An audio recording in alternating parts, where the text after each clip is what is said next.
Well, do you think there are any holy men, any saints, any teachers anywhere worth listening to? I wouldn't go to anybody because I do not want anything from anybody.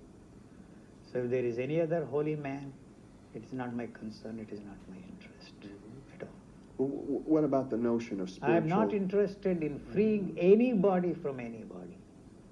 You see, you know, what they are interested in is some sort of a drug to put them to sleep. I am telling them all the time, look here, you are awake. This awakeness is something which you do not want.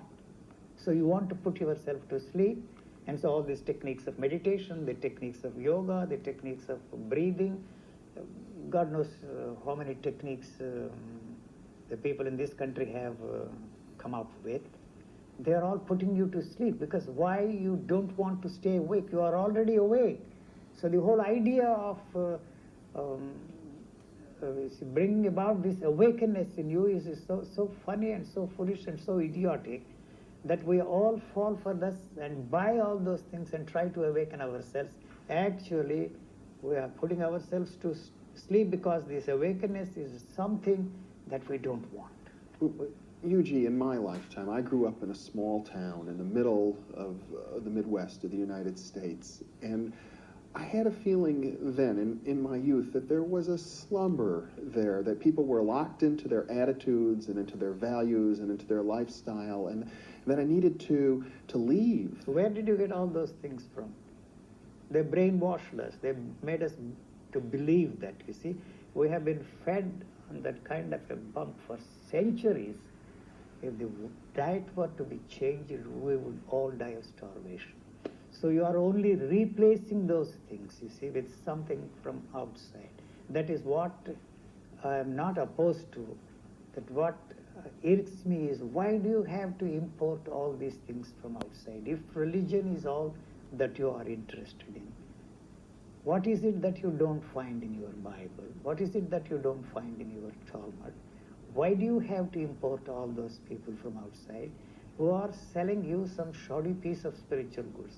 What is wrong with your hymns? I am not for a moment saying go back to Christ or back to your church or any such. There is no question of going back, you see. So anybody who says revive, go back, is one who cannot offer us anything new.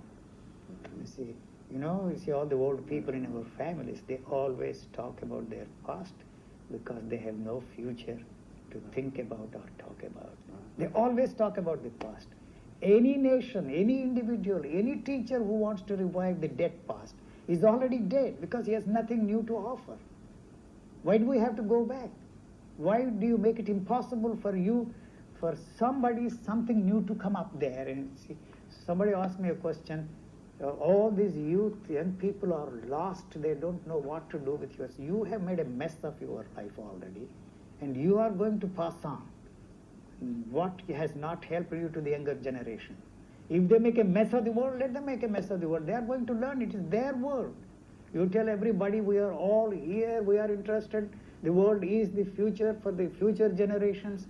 They don't let these future generations living here now to have a say in these matters.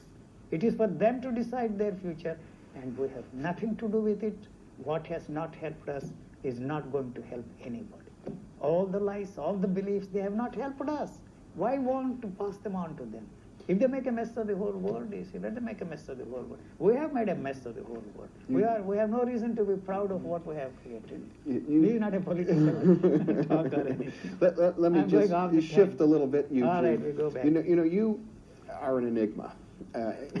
You've been described as a guru, you deny it. You've been described as a philosopher, you deny that. People want to attribute the qualities of enlightenment to you, you deny that. But one characteristic which you have accepted is that you're a world traveler. You haven't